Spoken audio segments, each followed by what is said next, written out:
Welcome back, everyone, to the Senior Living Experience. My name is Shelby Reed, and as always, I'm going to be your host today as we navigate through a very, very common question we hear on our team, and that is, where do you start when you're thinking of making a move?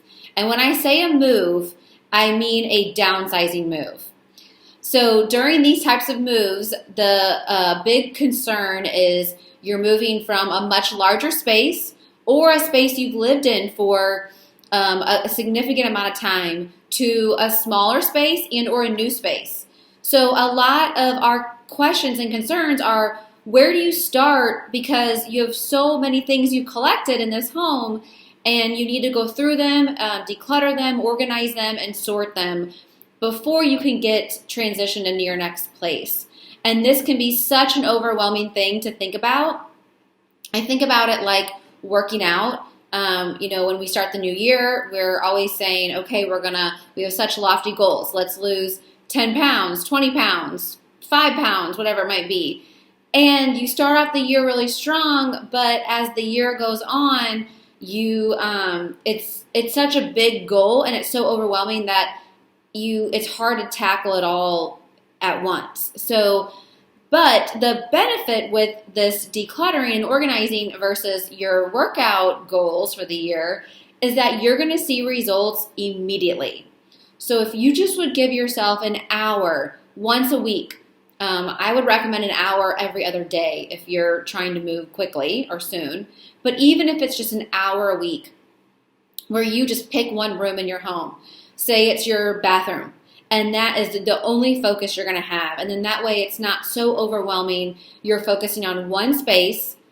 My recommendation is go in that space and clear it out as much as you possibly can. So what I like to do is I like to set up another space outside of that. Say if you're going to work through the bathroom, let's use your hallway. And I might lay a couple towels, maybe 3 or 4 towels out in that hallway. And one towel might be items I'm using, I need. One towel might be items that I haven't used in a while, but I could see myself using in the future. And then another towel might be items I don't need and or trash. So those are 3 categories you can use to get started in any of your spaces you have. And so you really just got to pick a day and just get down and dirty with it and get in that bathroom or whatever room you're using.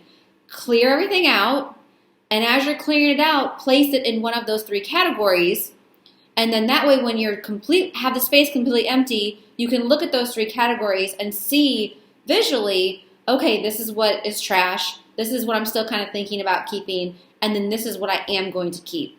And then that way you can see, okay, do I have room to fit the things that I need and I know I need to keep, as well as this middle section of things that I haven't used in a while but I think I do want to keep. So that's one of the biggest ways I go about it, and I always recommend to our clients as well to go about it.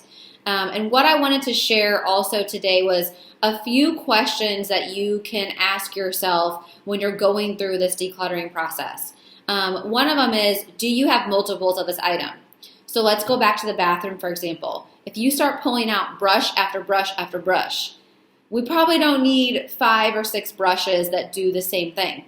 Now you might want a comb, you might want a few different, maybe 2 other brushes, one like a rougher bristle and one a softer bristle in addition to your comb. Okay, got that. But analyze each of those things you're pulling out. Are you pulling out 7 different hand towels? Well, or it's probably more than that, maybe 17 different hand towels. We probably don't need 17 hand towels. You probably realistically, even if you use a different one every single day, the maximum you would need was 7, because you're going to do laundry at least once a week. You can launder it, put it back in there.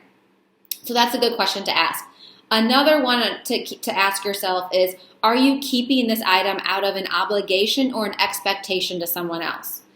If the answer is yes, I encourage you to talk directly to that person and ask them, or not necessarily ask them, but just talk with them about that item. Because 9 times out of 10, the clients that we work with, when they do ask that their son or daughter or their spouse or their friend that they're keeping that for, that other person, the item is not important to the other person anyway. and you just thought it was important, so you've held on to it for so long.